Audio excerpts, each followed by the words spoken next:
Hello students, today we are going to start the chapter Conservation of Plants and Animals. Now this chapter is very interesting. Why do you know that?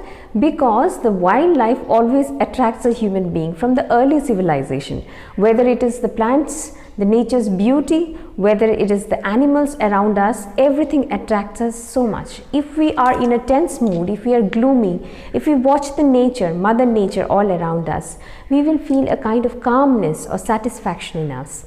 So for this reason, conservation of the nature is important. It's not only for pacifying you, but also various important things which we obtain from our nature, Mother Nature. For this reason also, conservation of the plants and animals are needed.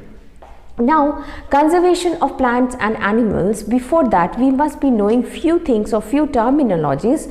One is called as your biosphere. Now, what is this biosphere? Biosphere means the part of the earth where the living organisms survive. Okay, now the part of the earth where the living organisms survive, it includes your air, it includes your water, it includes your soil, because if you find air has microscopic organisms all around it, isn't it? But we don't notice them properly because with our naked eye we are not able to see them, but if we see them with some powerful magnifying instruments, then we are able to notice them also, isn't it? So air is also having the living organisms in it. If you talk about the water bodies have living organisms residing in them. If you talk about soil, of course we are also the land animals, so along with us there are various plants and animals which are surviving over there. So all these things togetherly, they form the part of the biosphere. Now the next thing which we should learn, why? Because of this plants and animals conservation, we should know a term which is called as your wildlife. Okay, it is called as your wildlife. Now wildlife means something which lives in wild, in natural surroundings, not which you domesticate. That is what is called as wildlife. Now this wildlife includes both plants and animals. When it includes the plants, we call them as your flora.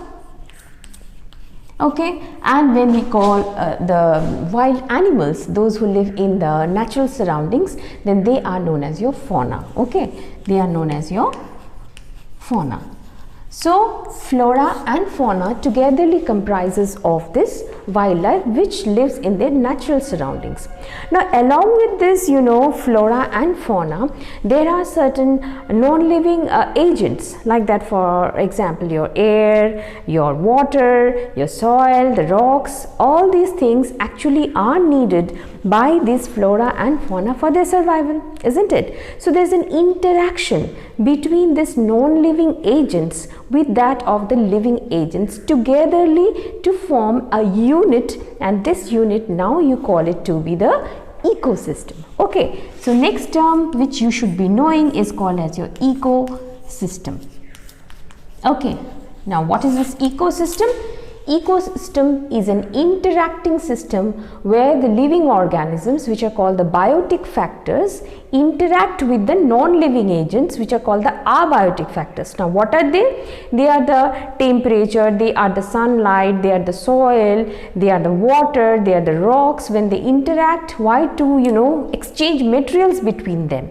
Then that interacting system is known as your ecosystem. Okay, so we learned biosphere, we learned wildlife, we learned flora, fauna, and then we finally have learned the ecosystem. Now this ecosystem, man has been always infiltrating into it. Okay, why? Because to derive benefits. But there should be a limit of deriving benefits. If you keep on deriving the benefits without thinking of the future, or whether our survival on the earth will be smoothly running, isn't it? Because if we exploit a thing too much, then there will be reduction of these substances in the nature, and that will be definitely hampering the other organisms, including the human beings. So there are various reasons for this, and human beings is one such reason. Why? Because human beings, for their developmental work, they need land. And for land, they do deforestation. They cut the forests. They select a piece of forest, they cut it, and then they build their houses, factories, hospitals, whatever they are doing for, of course, their survival and of course for their development and all. But for the developmental sake, if we are destroying the nature, then definitely a day will come when our existence also will be in danger, isn't it? So deforestation is the main reason why conservation of wildlife or conservation of plants and animals is not being able to be done the way it should be. So what are the various reasons for which the deforestation is done? First we should know it. Okay, so let us take the next topic which is discussed in your book, that is the conservation of the wildlife, that is plants and animals are affected largely because of deforestation. So deforestation, let us first write this term deforestation. Okay, deforestation. Okay, now this deforestation, what does it mean? Deforestation. Forestation, definitely formation of forest, and when you add this prefix DED, deforestation, that means cutting down a forest indiscriminately without thinking what is going to be the consequence, then we call that phenomenon to be the deforestation. So what are the various reasons for deforestation? We all know that, and why deforestation is done. The first thing is that, of course, to get the raw materials for the various kinds of formation of substances, like you need wood for making the pulp, so that from there you can make the papers you can make, and papers are very important. Then you need some other raw materials like that of your some medicinal plants are available, so if you exploit them, those plants gradually become extinct. Then there is the reason for doing agriculture, for which you clean up a patch of forest and then you start doing agricultural practices, so that also leads to deforestation. So there are various for the developmental work, like construction of the roads, construction of the railway, that is your tracks, many things, the deforestation is taking place. Then building up of house, building up of factories. So all these things, the developmental procedure actually is causing the deforestation. And what is the consequence of this deforestation? What is the consequence? If you talk about consequence, okay, consequence of deforestation. Now consequence means what? Result. As a result of deforestation, what things can happen? The first and the primary thing is this poor plants and animals, the flora and the fauna. They will not get their natural surroundings. That is their home. Forest is their home. So you are taking away their home from them, natural habitat from them. So where will they live? And then now what they will do? They will now come to the human habitation for getting the food. You might have seen in some news, or you might have read in newspapers also, elephants sometimes come to trample the crop fields. They come to the villages to uproot the plants because they are not getting the food in the forest. The forest is getting cleared up by the human beings. So what they will do now, next they are going to come to the human habitation. Sometimes you will hear that tigers or the leopards, suddenly they come into the cities or sometimes into the villages, and then we get scared. We kill them for our safety because we think that these wildlife animals are going to kill us. So let us kill them first. Okay, so this is a consequence, that the habitat, natural habitat is lost. The next thing is that if you clear forest, that means you're clearing the trees. So trees' roots hold the topsoil.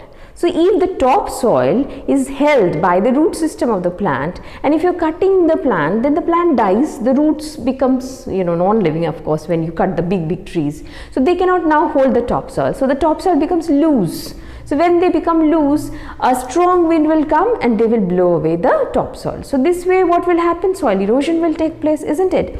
Then what will happen? If this soil gets settled into the river, so the river bed increases. So if the river bed increases because of the deposition of soil and the silt, then when there is a heavy rainfall, then the river beds, they become flooded with water. So the flood water comes into the main cities, main towns, and then people suffer from the problem of floods and all. So this kind of consequences, serious consequences takes place, okay, because of deforestation. There are many consequences written over there, but primarily I am discussing few of them.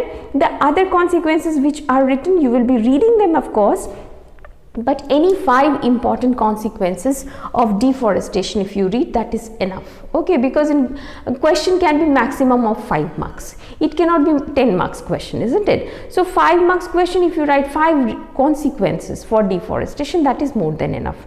The water cycle is affected, because you know trees do transpiration. So if the trees will not be there, who will do the transpiration? Then as a result, no cloud formation, so the water cycle is affected. If the water cycle is affected, no rainfall, drought can take place.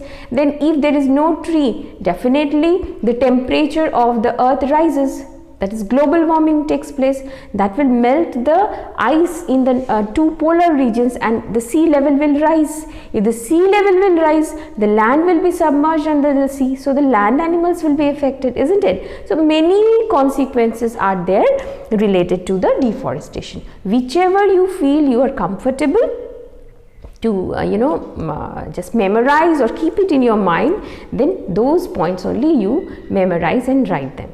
Okay, so that's the introductory class for this chapter of conservation of plants and animals, which we have studied today, with the preliminary idea about what do you mean by wildlife, what is ecosystem, biosphere, what is conservation, that is conservation means protection of wildlife, isn't it? Then what is deforestation, what is the cause of deforestation, and what is the consequence of deforestation. Okay, that's all for today's class. We will continue in our next class.